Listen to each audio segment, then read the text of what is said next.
What's up, Kyle? Episode 4, right? Yes, sir. You excited for this Of one? course. I'm always ready to record. Yeah, we got a real good guest today. He has a lot of experiences in sports world, and I think we'll all learn a lot of stuff. Yeah. Introduce yourself to the. Yeah, absolutely. Hey guys, hey everyone. My name is Huynh. I'm a basketball agent with JCK Sports Group. So thanks for having me. Look forward to answering some of the questions and hopefully educate some folks about what is a basketball agent because I think there's a lot of different misconceptions of what it is. So hopefully I can kind of clarify that. So again, thanks for having me on. Thank you. Yeah, first and foremost, since you already stated you're a basketball agent with JCK, and I just want to know, like what your role exactly is being a sports agent to what athletes and how do you promote yourself and all that stuff. Yeah, no, for sure. So I'll start off with like what is a basketball agent? I think a lot of people they have a good idea, but I think maybe to kind of give like a deeper dive for my day to day, the basketball agent, our role is to we work with professional athletes, so guys that's playing in whether the NBA, G League, or overseas basketball, and our job is to help manage their career in terms of we don't make decisions on their behalf, but our job is to find opportunities for them, find jobs. To me, though, I like to clarify there's a difference between like a job and an opportunity. I think a job is something that's like, okay, let's just check off the box. But to me, this is something we look for long term. Just like for anyone's career, right? You want to be in a good situation where it's going to be a good fit for you. It's a good culture and something that you can kind of build your career on. So that's what we look for, right? Is look for a great opportunity for our guys. And throughout that process is to present these opportunities from our relationship with folks in the NBA, G League, or overseas, and then kind of sit down with them to say, hey, these are the pros and cons of each. And from there, they kind of have the information they need to make that informed decision to say, hey, this is the best option, best route for me of where I want to go. So with that all being said, we're kind of like the manager. We're scouts because, as you know, like just like college or any sports, you're looking for new athletes. So for us, is who are the next clients we want to work with. For us, we're very selective who we work with. We want it to be individuals who fit our culture and what we want to accomplish. So, it's a vetting process as well. And so, I'm a scout. I'm watching college basketball pretty regularly. I have friends reaching out to me and say, hey, you should check out so and so. And I think the best way of working with clients is through referrals. So, through my experience, through my time, I've worked with a lot of great clients who, we've built really good relationships and they kind of recommended me to other folks. So that's the scouting side, but also, I think, I talked about the management side of things. Like during the season, you have your client playing somewhere. So it's, in case something bad happens, you got to be there, right? Say they're not getting paid on time or there's issues at the department. That's our job to coordinate with the team to make sure things are pretty much following the standard of the contract that we have. So yeah, we do a little bit of everything, marketing as well, of course. Like during the season, for me, I have Instagram. I'm really active on that, so I'm always putting statistics of each of my players and my clients' games, how well they've done. If they got MVP votings, I want to make sure that's acknowledged because the way I think about it, is, which helps with my recruiting, is during the seasons going on. Let's look ahead for next year as well. So me marketing my players, letting everyone know how well they're doing, sets us up for success for next year instead of waiting for, hey, season ends, now let's start searching and see what's next. So, it's a little bit of everything, but hopefully that gives a general idea what a basketball agent does. I I really do believe there's a misconception with it because really, like, all you really hear about is like the Rich Paul type of agent where, and that concept where it's just out of the norm sometimes, but not everyone can get there right, to that level. Yeah, yeah. I mean, there's a lot of agents. Honestly, you hear about the Rich Pauls and those bigger agencies, but for example, JCK, I'll kind of share a little bit more about us. So JCK is our initial of our owner, Jamie Knox. So he played at NC State back in the '90s, and after he got done playing, he started an agency. So we've been around for quite some time. So with that being said, I think for even though I don't like to call ourselves a business, like we are a business, right? So I always like to say, if you're not doing the right thing, you're not going to be around for that long. You got to do the right thing in terms of, I can be on these calls with the clients and their family saying, promising X, Y, and Z. But if I don't deliver that, then as you guys know, word spread, reputation spread. So for us, we've been around for a while, and a lot of it is thanks to Jamie. He's built a great foundation for myself and others. And to me, that's what's really important. But so JCK, even though we're not one of those household names, I'd say. We're folks that's been around for a very long time, so we do have a pretty good reputation, I like to say, whether it be through the NBA, G League, overseas. People know who we are, and they know that we're the type of folks that are very transparent, not only with the team. So when they reach out to us saying, hey, we're looking for a point guard that fits these kind of categories and characteristics, who do you guys recommend?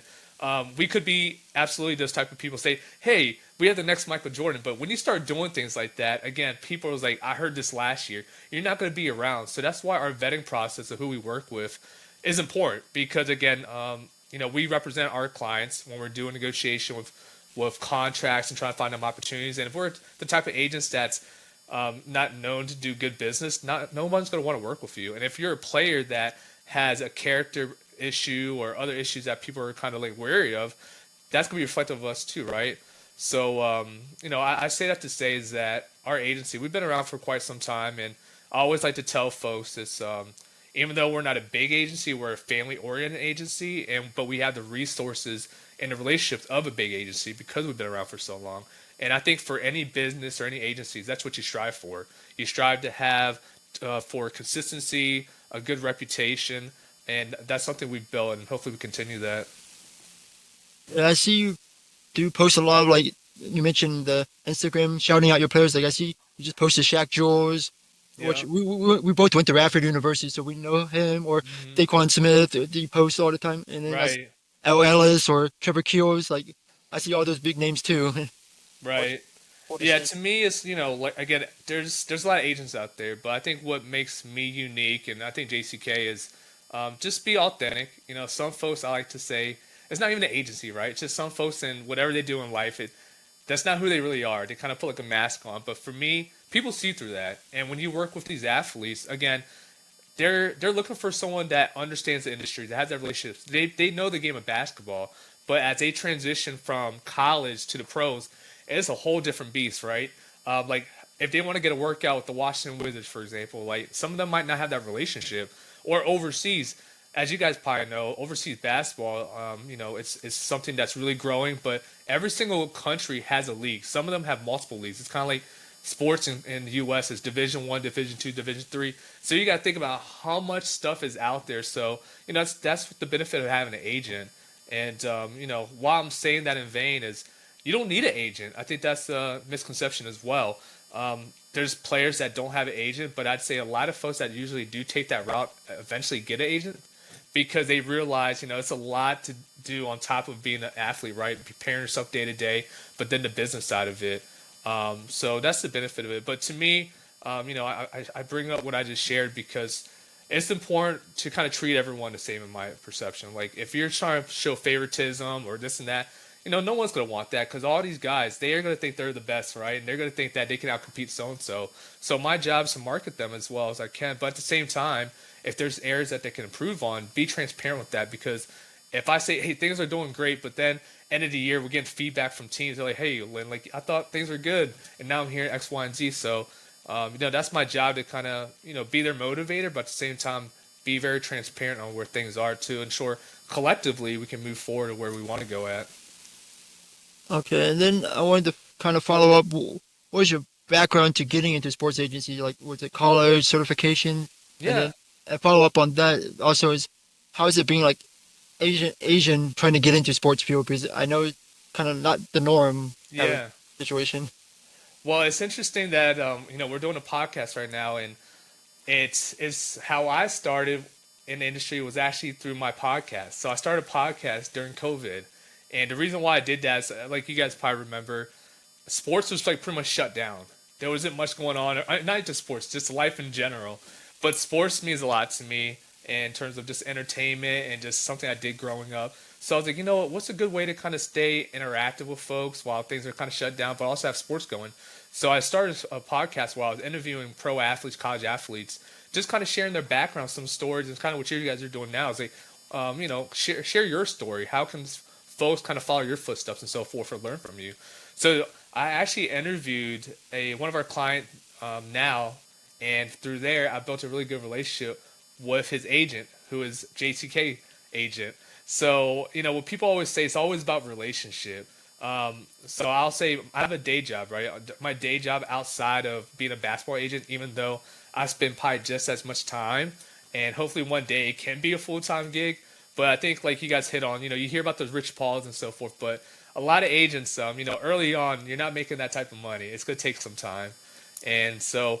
With that being said, I have a different job where I kind of work with the government as a contractor. But again, something that I love is sports. So the agent at the time was like, "Hey, Lynn, like we're looking for new agents, and you seem like you really understand sports. You really have a passion for it. Would you like to get involved?"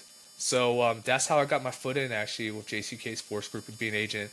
But before that, I'll be frank with you guys, like. I've always like heard about agents, but never really spoke to an agent, didn't know anyone personally. So the idea always sounded cool, but it just seemed like millions of miles away. So when I got my foot in the door, I was supposed to be an intern actually, and then the agent I was working with, his name is Dewey Hawkins, by the way. So shout out to Dewey if he sees this. But a great agent, great friend of mine.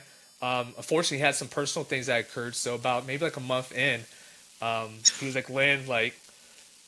I'm here for you, but I got some other things I need to worry about. So my training wheels kind of came off immediately, but it was kind of a blessing at the same time because I think, like anything in life, you kind of just like people can tell you things, you can read things, but until you do it, that's when you really get that experience, right?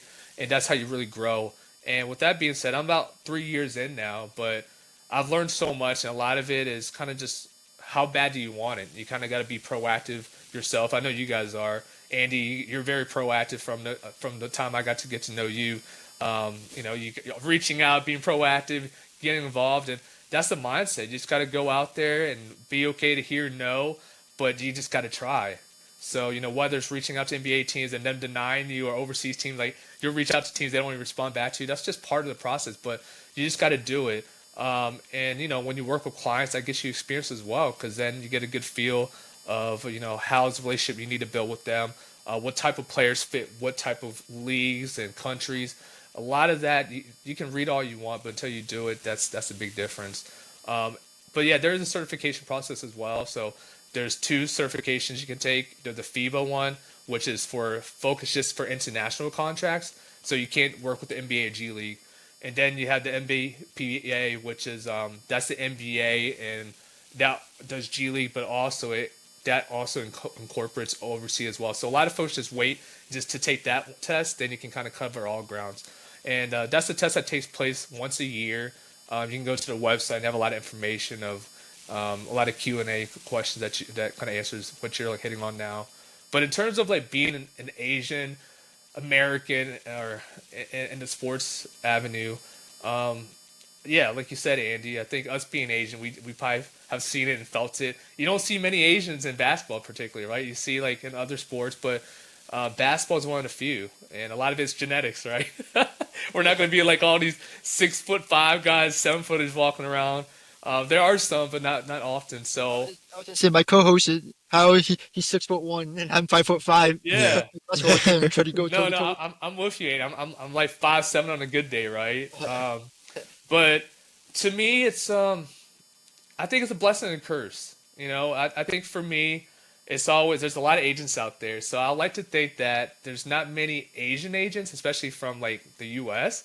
So that's probably a good thing. So when folks talk to me, I'm probably not like a guy that they probably remember me. I think from my name and so forth, or when they see me. So I think it's a blessing and curse. But I think that also, it's these things everything I do, I always try to say like, what are things I just need to be aware of that other people are thinking that I can kind of overcome it.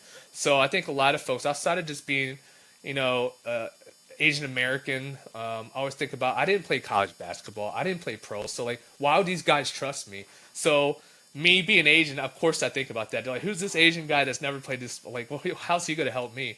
But I think it goes back to what I shared with you guys earlier. It's just being authentic. Like when I'm on these phone calls recruiting guys, I kind of tell them up front, like my history, my background. But more importantly, it's like what people always say, what can you do for me? I think if you kind of focus on that more, it's like, okay, talk about yourself. They want to get to know you. But at the end of the day, they want to know how you could help them. So for me, I always kind of talk about my background, my history, what I've done, how I help my clients kind of grow. But more importantly, when I first started especially, is what did JCK do? End of the day, I got to be honest. Like there's one point where I never had a contract before. I've never had a client before. So I had to leverage the experience that we've done with JCK. And Jamie, our owner, and even the other agents, they've been wonderful, man. Like I still have questions to this day, right? I always tell folks, like, we always hear about learning never ends, and especially being an agent. Like, there's a lot of different countries out there, and there's different rankings of it. Some of it's high level, low level, and for me, I'm still trying to understand that. But again, part based on experience and asking questions, you kind of learn through it.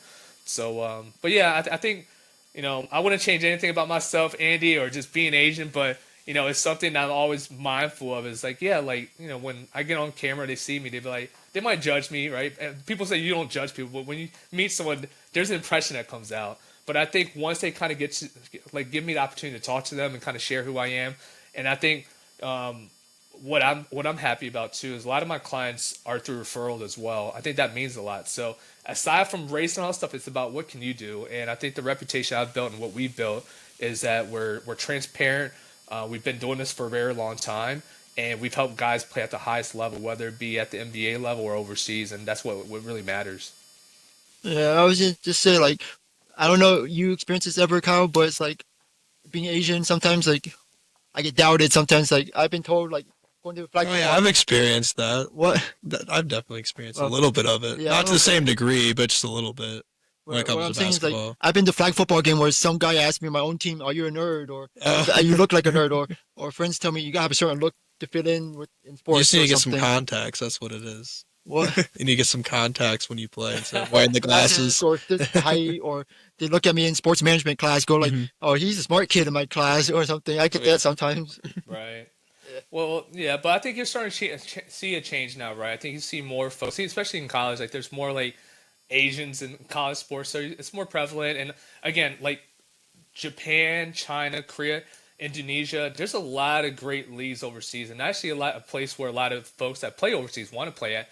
And through that kind of makes you feel even more welcome, though. I think, and more home is that it makes you realize, like, hey, there are other folks like me, but maybe not in the U.S. as much, but outside of it. So it helps culturally too. And I'd say there's places, I'll be honest with you, I'd never heard of them before as a country, and then like talking to teams from them, like doing research. So it's a lot of benefits, I'd say, of being an agent outside of the business side of things, but just being culturally is pretty cool. But yeah, I get what you guys are saying for sure. But I think the main takeaway is when it comes down to it, it's what do you know, what can you do, and that's you don't have to base that off of gender, of race, anything like that, right? So, but the main thing is knocking on that door, and once you get your foot in, it's what you do with it, right? So that's my recommendation to folks and motivation.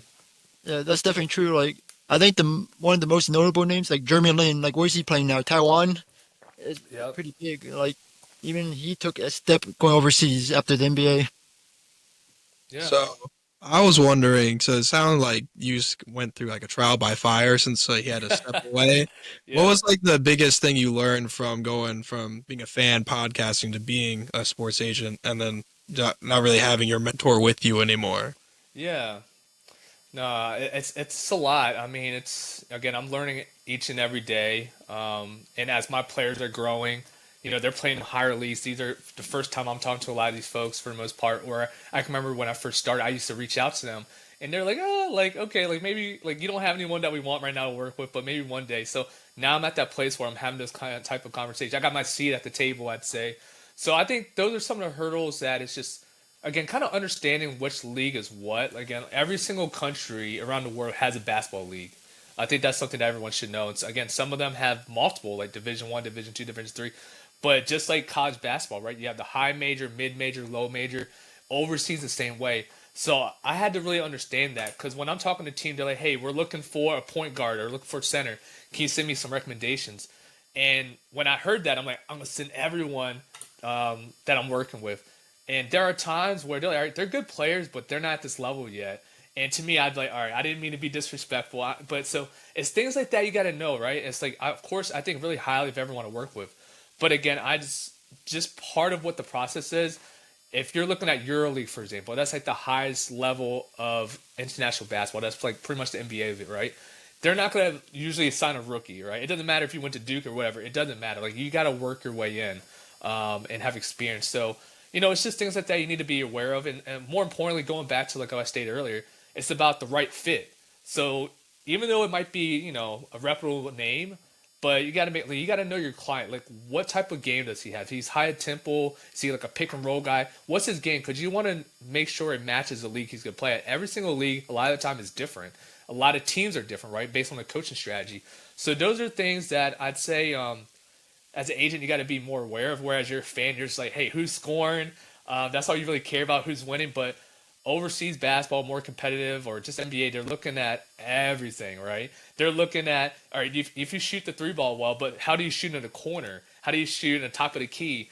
How's your free throw? Like, they look at this littlest things, right? But it adds up because, again, they're paying a good amount of money for these guys to come in as an investment. So they want to make sure that, they're getting the most of the return of investment, I'd say. So I'd say that, right? That was a big piece of just really understanding the leagues and like what's considered what. And I'm still learning that. But I think a personal thing for me is, and I don't care who you are, Rich, Paul, anyone, you're eventually going to have a client that's going to leave you and go in a different direction for whatever reason. I think a lot of times, a lot of these guys are young coming out of school. Yeah, it's a new process. They have a bunch of people going, like, trying to recruit them and want to work with them. So they're hearing a lot of different things. Then they have their AAU coach, college coach. They're talking to friends. So they have all these people in their ears. And it's like, what do I believe? Do I believe this agent that sometimes I just met and he's saying that he has my best interest, or at least to my friend? People kind of like base it off of that. So a lot of players leave for those type of reasons. Sometimes it is valid where their agents kind of go MIA and it's not really there for them and just there to get the commission check. Those are what really hit me was like when I remember my first client left, I was like heartbroken by that. Like, literally, I was like, what did I do? You start doubting yourself. And a lot of times, I'll be honest, man, it's not, I'll say personally for me, I feel like everything I do, I give it 100%. So I always have that peace of mind that, hey, if it didn't work, at least I tried. But even with that mindset, because this was so new to me, I still was like, could I have done things better, things like that. Of course, you always want to care because that shows that you care about your clients and so forth. But you got to understand not to get too emotional about that and just know sometimes that was just their decision of what they want to do, right, for whatever reason, and you just got to push forward. So those are the things I'd say I'd highlight that I've kind of like learned through the process.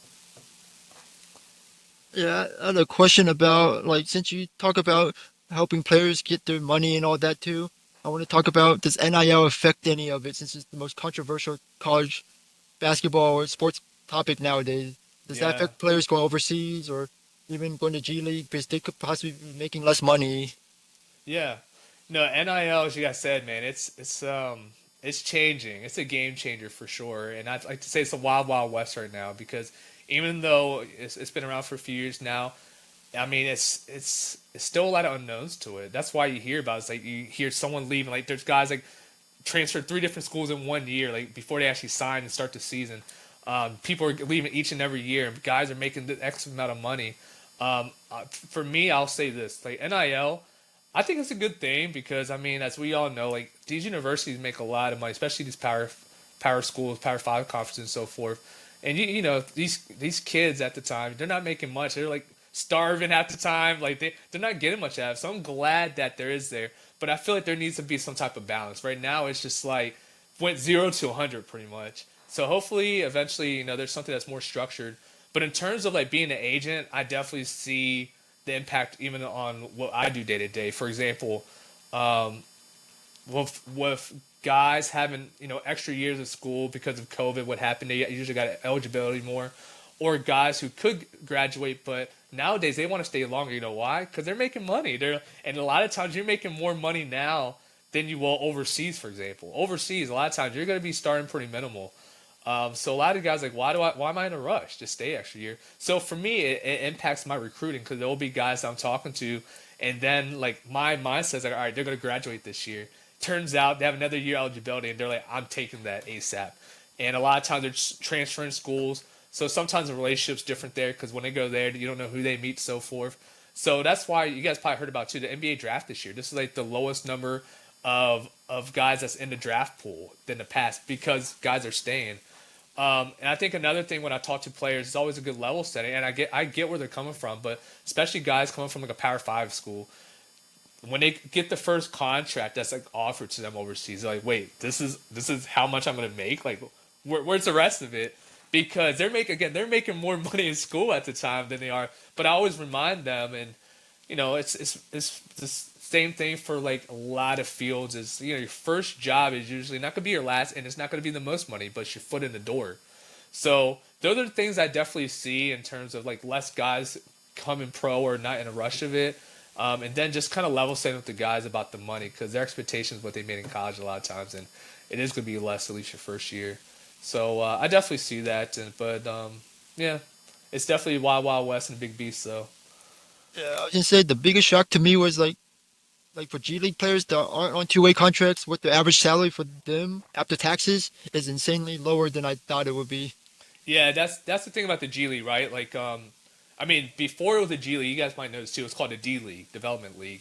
But at the time, that was no disrespect to anyone that played in the D League, but it's one of those places where like no one really that was like a last resort type of thing. But now, when you hear about the G League, a lot of guys want to play there. And if you even look at the rosters of like the past couple of years, you see guys out of, like the top 10 picks that's playing in the G League. It's just a place because, like you said, Andy, there's like two-way contracts, so they're kind of splitting time in between. So there's a lot of good talent there. But the only thing is the money is, you're right, it's not as high as you would think.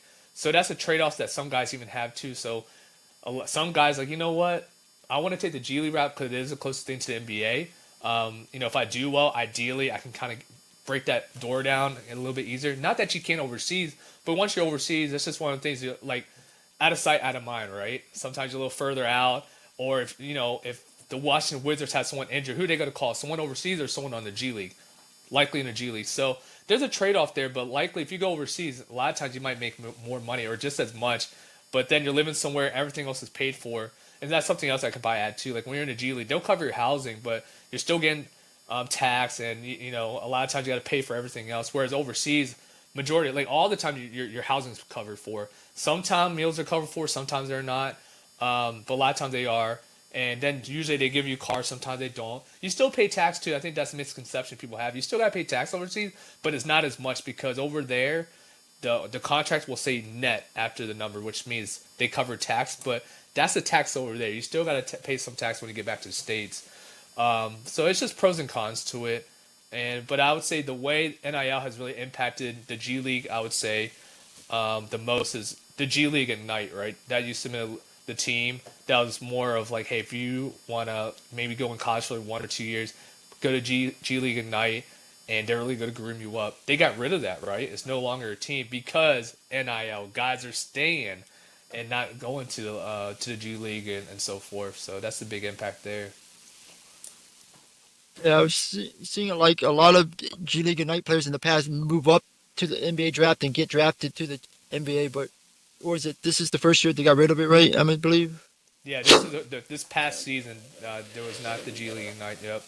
So they had it last year, but not this past year. Yeah.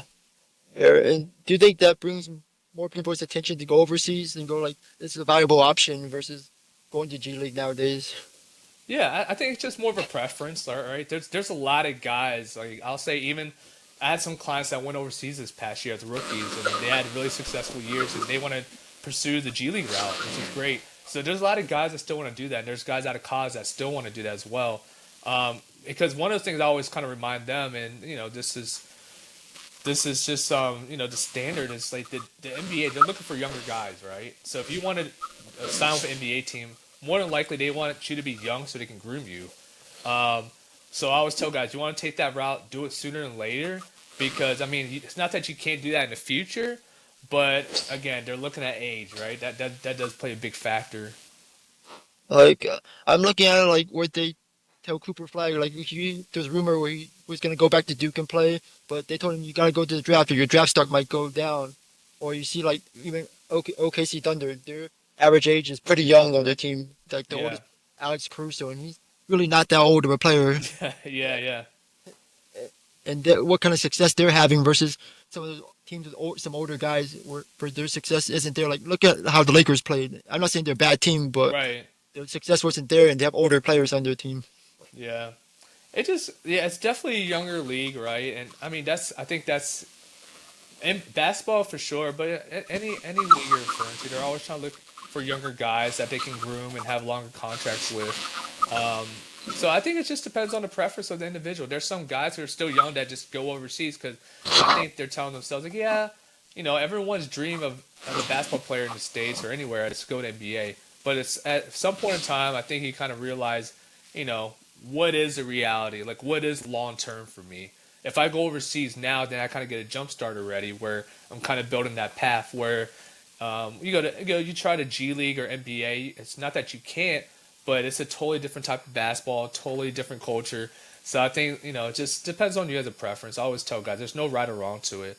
The only thing I tell guys, for example, though, like for this upcoming season, the G League, the way it works is the season starts in like late November, and during that time frame, overseas basketball, like Europe and Asia, they already started their season like August already. So say you get cut from the G League, like what's next? It's gonna be overseas. But again, overseas already started, so you gotta be patient. So I always tell guys like if you want to wait and take that route, if you make the team and you do well, hey, you're in the door. But if you get cut, you kind of got to be patient and wait. So the benefit of guys who are like right now saying, "Hey, I'm ready to go to overseas," that there's ideally there's going to be more options right now because this is during the hot and heavy season time period where teams are signing guys for upcoming season. So again, I don't think there's right or wrong. It's just more of a preference. And I'd say I always tell my guys, give it like 2 years, 3 years max for the G League. But again, the intent of the G League is to get your foot into the NBA. And if you don't see that really shaking up within 2 3 years, I think the writing's on the wall, in my opinion. Saying that it won't never happen, but to me, it's like, hey, the one day that ball's gonna stop dribbling, and this is how you're making your money. So sometimes just go overseas, make that money, and if it comes up again, great. But at least you try to pass a couple of years or a few years. So that's always my thought process. But again, that's not my judgment to make for someone else. That's just my opinion and what I kind of advise my guys. But it's no right or wrong. It's just your preference. Yeah, because I was gonna say like we've seen it in the past, like where like players like Kenneth Lofton, Curlick Jones, or Taco Fall go overseas and find tremendous success. But Right. you got players like Matt McClung that want to ride out the G League for extended period of time just to make the NBA because that Right. was what the dream was growing up. Right. It's a preference thing. And I'm sure I don't know Mac personally, but I'm sure he's pretty getting some good endorsement deals too. That kind of helps him out. Yeah, that That keeps him around. that vertical jump program he got, I see that all the time in his insoles for shoes. Hmm. I see that all the time. Yeah. He's a Virginia guy. Shout out Yeah, to Mac. pretty close, pretty actually really close to us. Gate City.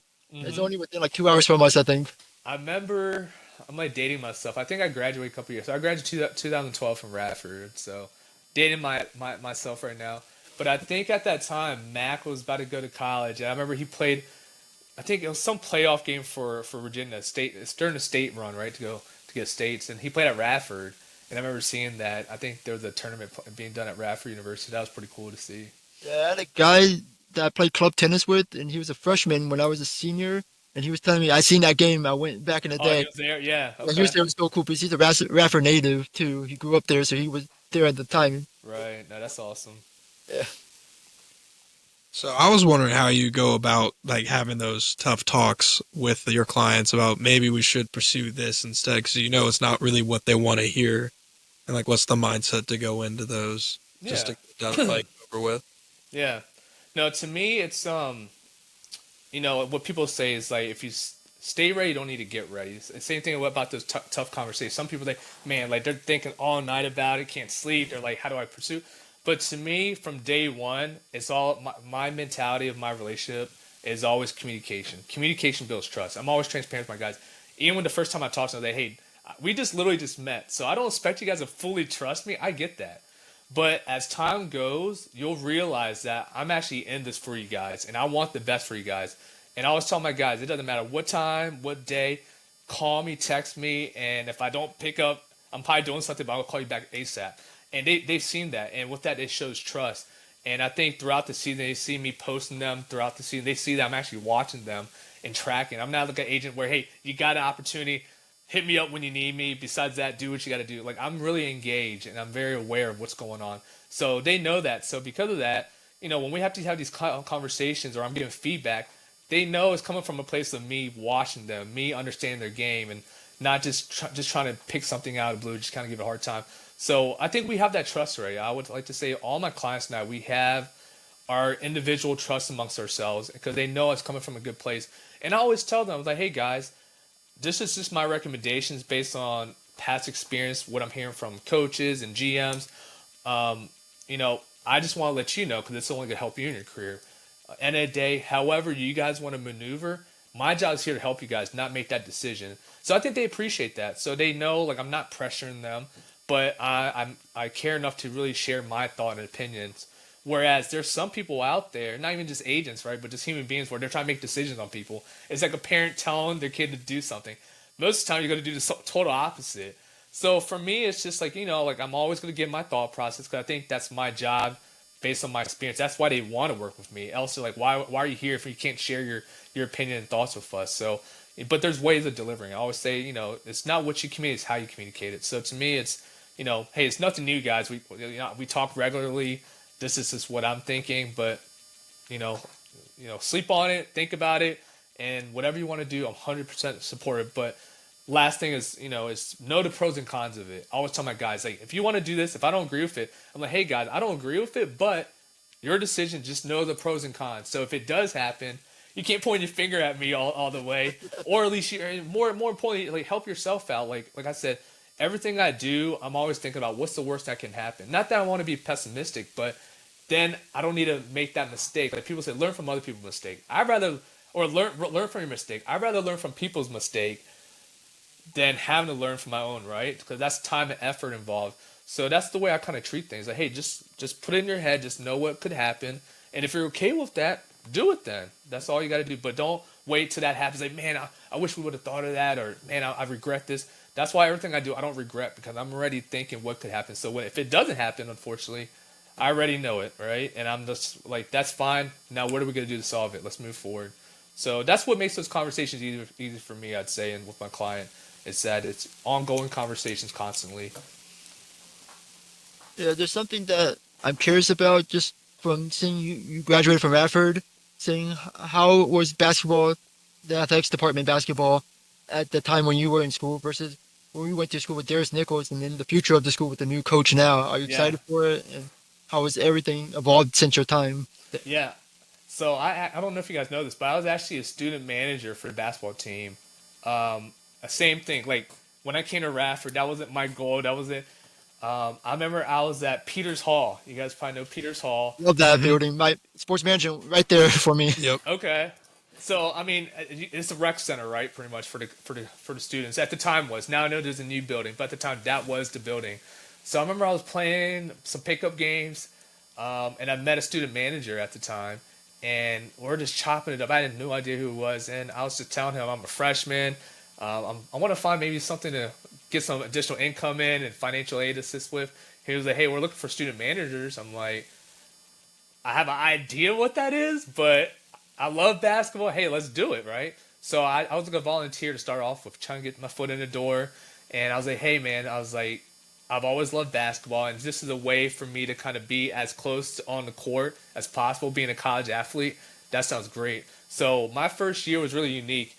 We struggled really bad during the season, but then towards the tail end, the second half, we did really well. That was a year when we won. We played against North Carolina. We went to the tournament that year, my first year there. So I actually have a ring. It's over there. It's pretty cool. I have a ring. That's Oh, sick. wow. So we won the Big South Championship. We played North Carolina, who eventually they had Tyler Hainsborough, not Gerald Green. Was it Jeff Green? Like it's Green. There's a bunch of guys, but they ended up winning the tournament. And now I remember the most recent time we went to the tournament is when Carlique and them were there, and who was it? Villanova, right? They won. So I always feel like we kind of give the teams, whoever plays us, that's going to be my bet every time I'm doing the bracket. If we're in a tournament and whoever we play, they're likely going to win it. But so with that being said, my first year started off a bang. We did awesome. The second year, we're supposed to have the same success. Unfortunately, we fell short in the semifinals. And I did student managing for another year, and then my last year, senior year, I stopped because I was like, I kind of want to focus on school and like in terms of like being on campus. Because as being a student manager, like you're traveling with the team, you're at every single practice during the holidays, Christmas break, like you're there. So to me, it's kind of like I want that that student life, right? So that's what I did, and that's when Mike Jones came in. That was the year he came in. So of course, there was a couple of years he was rebuilding, but eventually, again, went to the tournament. He did really well. And now he's kind of moved up.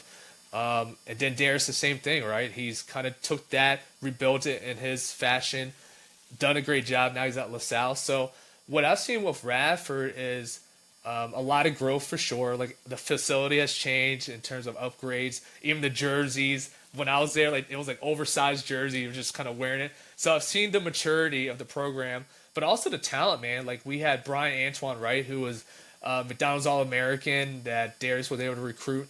So and then we got guys coming from like Power 5 schools. Before, when I was there, that wasn't a thing, right? But I think some of it has to do with NIL now, right? And how college has changed. So a lot of guys where they'll start Power 5 conferences, then they're like, hey, I'm not getting no playing time. So then they'll go to mid-major, lower major schools. So I've seen that change a lot. But I would say Radford's always a legitimate contender in terms of the Big South. I think we're one of the top teams.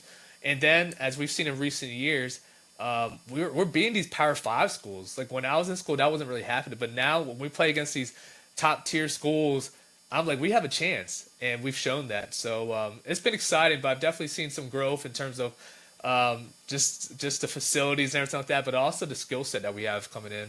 So that's been really cool to see.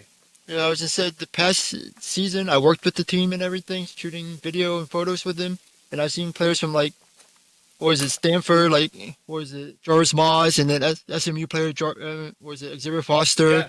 and big names, like big time schools, just how they're going to Radford just to get more playing time and showing their capabilities and Mm-hmm. proving themselves. And No, it's been cool to see for sure. I was gonna ask, I see the football jersey, but we talked about all this basketball content and stuff. But have you ever thought of diving into football by any chance, or have you worked with football athletes? Yeah, I've been wondering the same thing. Yeah. It's what's interesting is when I first started, like when Dewey first introduced me to the owner Jamie, he was like, okay, let's check Len out. Like again, Jamie's a good dude. He's always kind of like, I trust you, but at the same time, I want to see what you do, right? You got to earn his respect in the same way. And he's been a great mentor and everything. But I remember when I first joined, I think maybe like a couple weeks, couple months later, he was like, hey, have you thought about football? Like we're trying to expand that avenue, and we don't really have many agents over there. And, I kind of tapped into it a little bit, but, again, going back, I always talk about outside of basketball and being an agent, it's about just life. It's kind of like, you gotta enjoy what you do a little bit. All right, you gotta have some type of passion for it, because if you're just doing something for the money, then once you hit that roadblock, you're gonna stop, or you're gonna crumble, or you're gonna have a hard time because you're just doing it for the money. But if you have a passion, you keep going, man. Like you're gonna be as great as you are because you're putting that extra time because you want to, not because you feel like you need to. So for basketball, that's how I feel about it. It's one of those things where I'm like up all day and night, looking at stats, watching film, just who I want to recruit, what can I do better. It's because I just enjoy it. Like my partner Precious, she's always, kudos to her to put up with me. But I'm like 5 a.m. I'm downstairs literally on my computer, like almost every other night I'm doing that. And she's like, go to bed. Like, what are you doing? But to me, it's like, this is what I love. Whereas football, if I were to take that avenue, I don't know if I'd have the same passion. That's just being honest. So with that being said, that's kind of like my position on the football. So I'm not going to discount it and say it won't happen, but potentially. But right now, my focus on basketball. But we do have a football component. There's another agency that we work with, Innovation Sports Management, and they kind of focus on football. So that's like our partnership. So when we have relationships with guys, or we have an agent that kind of he wears dual hats with football and basketball. He works with them, but also with us on the basketball side. So, that's kind of our way. So that's the way we market each other. It's like, hey, we're JCK, but also Innovation Sports Management. So yeah, we do have agents that tap on that, and all the guys, unlike basketball, football, it's primarily NFL, right? Like you had arena and so forth, but they only focus on NFL. So we have a few guys in NFL over there on that department. Yeah, I was just with saying, the UFL at all? Yeah, UFL. Not to leave them out, but yeah, we just focus on NFL. Yeah, the guys we work with, and we had a few guys drafted. Yeah, we had a few guys in the league this past year. We have a pretty good solid group over there for sure. yeah, I was gonna say I relate to you with the passion for basketball because that's my number one sport I like to take photos and video of. Yeah. I shoot every sport pretty much. But like right now, I'm shooting soccer a lot because Yeah, basketball season ended. But and my girlfriend's really supportive of my passions too. Like yeah. I'm about to attend LaSalle this fall actually to be the digital media graduate assistant for Oh, nice. Okay. that over You're there. following Darius and Nicole crew. Okay. Yeah, pretty much. I got reference from the assistant coach James Herring. Coach Sweat. Yeah. Yes, so shout out to him. But he pretty much gave me like a referral That's reference, awesome. and I applied and I got in, and I'm gonna be going to Philly this fall as a grad assistant shooting at that. Heck yeah. I didn't know that, bro. Congratulations, Appreciate man. it. Appreciate Hey, it. don't be surprised you see me in the stands. I'm going to be watching some games up there too, for sure. I'm going to be following the crowd. I wish I was at the Radford game when you went there last season, but Yeah. unfortunately I got hurt in my I actual. remember that, yeah. Yeah, I was there for the last game of the season. The past couple years, I've been doing that just because it's too cold during the season, guys. Like, so I'll wait towards the end, and plus, I have a little bit more time, and so it's worked out. So yeah, we're gonna get to catch up in person that time, but hopefully in the near future. Yeah, for sure, for sure. Well, I think this would be a great time to about to wrap this up. Thanks for coming on the podcast. We learned a lot, and I hope we both see you in the future. No, I appreciate it, guys. Yeah, just want to say thank you so much, and from someone that started a podcast, definitely keep it up. It's one of those things where you can meet so many people nowadays through just reaching out, right? I know we have a relationship, Andy, but when I was doing it, I was like reaching out to these athletes, had no relationships or nothing, but it's just like cold messaging them and saying, hey, and I think a lot of people appreciate that. Like, this is honestly like my first opportunity to be on a podcast, so thank you guys. And a lot of people have a lot of cool stories, unique stories. So I think, you giving that platform is amazing, but also leverage that relationship, like you just mentioned about Andy. You just never know how, everyone, it's all about helping each other out. So I'd say keep it going, guys, and I appreciate it. And anytime you guys need anything or have any questions, please reach out. But I just want to say thanks for having me on. Thank Yeah, you. appreciate it. Have a good night. Yep, likewise. Thank you. Awesome. Appreciate